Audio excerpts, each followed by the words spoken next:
Ayan nga guys, so my bags are ready. I'm ready to go. Ayan.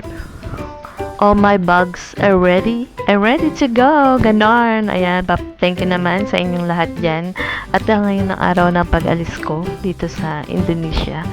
So, yan. Meron akong tatlong luggage na dala.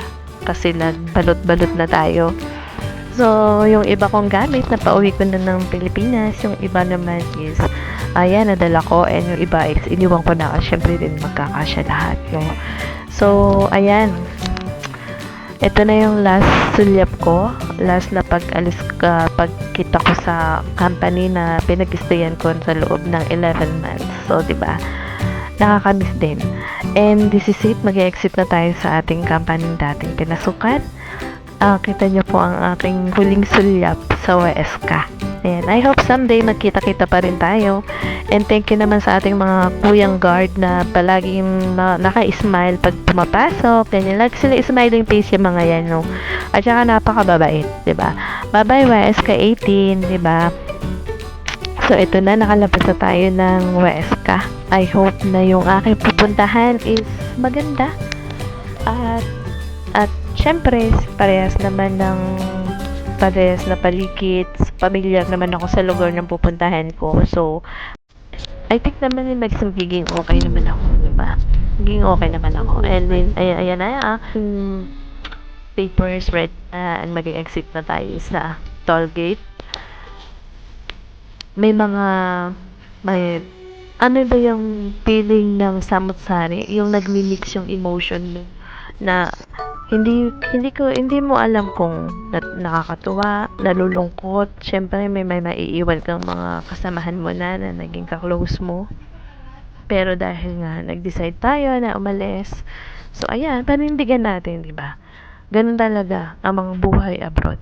So pagka nag-decide ka na umalis, go. If you want to stay, stay. Di ba? Ganun lang naman yan. At saka panindigan mo. Kailangan meron tayong samang lakas ng loob, tibay ng loob, kapal ng muka. Di ba? Ganun daw yun mga OFW. Kasi pag hindi natin tinibayan ng ating kalooban, bibigay tayo. Lalo na kasi malayo din sa pamilya natin. So, dapat kapag tayo ay nag-abroad, so dapat handa yung loob natin na harapin yung bawat pagsubok na darating sa ating trabaho. Anong mang klaseng trabaho yan. Kasi hindi naman lahat ng trabaho sa abroad is madali. Hindi, sasabihin mo namang, kahit na anong posisyon mo guys, kahit anong posisyon mo sa abroad, anong klaseng posisyon o trabaho ang meron ka, mahirap pa rin na nasa abroad ka. Lalo na kung malayo ka sa pamilya. 'Di ba? Kaya tatandaan natin na hindi naman porke nag-abroad ang mga taong o ang mga Pilipinong nag-abroad is mapepera na yung mga yan. Oo, may malaking sweldo yung iba. Merong mga pinapalad na magagandang sweldo, meron din namang hindi pinapalad na magandang sweldo, pero pare-parehas na naghihirap. Mahirap magtrabaho. Kasi kung hindi tayo magtatrabaho na maayos sa abroad, hindi tayo kikita na maganda. At saka, kung tayo magiging maayos sa buhay, di ba? So, kaya, ganun lang yun. Kahit naman nasa Pilipinas tayo, guys, kailangan tayo magtrabaho na maayos kung gusto natin kumanda yung buhay natin, di ba? Hindi naman porke nag-abroad ka, maganda na rin naman ang buhay mo. Pero siguro yung iba nga, pinapalad, yung iba talaga hindi pinapalad. So, kaya kailangan talaga, ang dala-dala natin is yung tibay ng dibdib, lakas ng loob, at kapal ng mukha. Ganon. Ganon daw yun, guys. So, ayun nga, hihahatid na nila ako sa airport. Ito yung mga papunta ko kami sa airport. Kasama ko yung 4 na ate natin na kasamahan natin, 'di ba? So thank you naman sa paghahatid sa akin at hindi niyo ako iniwan hanggang sa aking pag-alis, 'di ba? Ayan na ang Terminal 2, 'di ba? Terminal 2 ng ng International Airport ng Indonesia.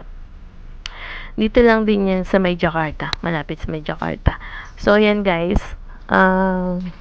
ito na yung final say goodbye ko sa Indonesia. But I hope someday makabalik pa rin ako, no? Kasi syempre, hindi ko pa siya na-explore ng maganda. Hindi ko pa siya na-explore ng marami. Ganon. Paano ba yun? Hindi natin na-explore ang Indonesia kasi nag-explore lang ako hanggang Jakarta lang ako. Nakarating ako ng Bandung pero hindi pa ako nakarating ng iba pang lugar. So, kasi siyempre trabaho. Ang unang-una lang naman natin talagang pinunta is magtrabaho. Yung second, ano na lang yung magkakapagala tayo, 'di ba? Yung ganun. Pero, yun. I hope pag nakabalik ako ng Indonesia, yung para mag-tour-tour na lang tayo, no? Kasi, syempre, ah, ayun naman lahat ang goal natin, yung makapag-tour din tayo kahit papaano, di ba? So, ito na nga, hatid na nila ako. Ayan na kay mga ate, di ba? Para sila yung ihahatid ko at ako ang maghahatid sa kanila. Sila nga, Ayan. And ito yung labas ng Terminal 2. So, ayan, Ate Lani, bye-bye. Aking mga ate, di ba? Ate Lani, si Ate Lisa, si Ate Resi, at si Ate Joy. Sila ang aking mga ate. At ako ang kanilang bunso. Ganon. Ayan, thank you so much sa inyong apat at hindi nyo ako iniwan hanggang ako'y makaalis. At nagpabalot pa nga ako ng luggage dyan, syempre, para hindi naman masira yung luggage natin. Pag kahit na ang balos nila yung mga luggage natin, hindi naman na mahuhubaran yung ating bagahe, di ba? At least safe, di ba? Ganon. Ayan nga, ito na nga ako, nasa may boarding na ako, mag-ano na ako ng ticket natin. And nakakuha na ako ng boarding, and ayan na guys, pila na tayo. Calling na sa boarding. Magbo-board na tayo guys. Pabalik na ako ng Vietnam. This is it. This is it. Ito na ba yun? Ganon. Minsan iniisip ko, tama ba yung decision ko na bumalik ng Vietnam? Or tama ba yung decision ko na umalis ng Indonesia? Ganon. Minsan kasi may mga ganong bagay na naiisip natin na ano ba yun? Bakit ba ako umalis? Siguro hindi ko pa time para dito sa Indonesia. Hindi pa ganon kabuo yung loob ko na mag-i-stay ako na matagal sa Indonesia. But, sasabihin ko naman sa inyo, no, ang mga Indonesian is napakababait. Kasi, kahit saan ka, pag nakikita mo sila, naka-smile sila, para sila mga Pilipino, para kang hindi umalis ng Pilipinas, kasi lagi sila naka-smile. Alam mo yung feeling ko dati, bago ko pumunta ng Indonesia, is may kaba ako kasi Muslim country sila eh. Muslim country sila na akala ko nakakatakot. Pero nung nakarating ako na Indonesia, hindi pala. Kasi may freedom din sila. May mga iba't ibang klase ng religions, so iba-iba rin ang pananaw nila. So ayan guys, dito na ako sa Vietnam. Nakarating tayo and gabi tayo dumating. Gabi na tayo dumating, and this is February 1, 2025, which is hindi pa nakakabalik sa work ang mga tao. So, nag-iisa lang akong darating sa company. Ako pa lang yung unang taong dumating. At ang kasama ko pa dyan isang ang mga guard, no? Nag-iisa lang ako, guys. Yun, sinundo naman ako ng driver ng company para ako'y makarating sa dorm. And this is it, my room. This is my room now. Ayan. Welcome akong ng tahimik na lugar. So, ito yung magiging kwarto ko dito.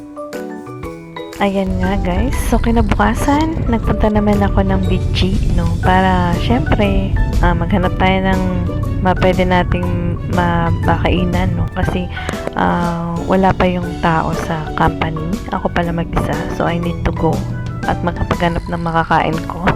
Yan kasi kinabukasan pa ang pasok dahil galing pa sila sa bakasyon.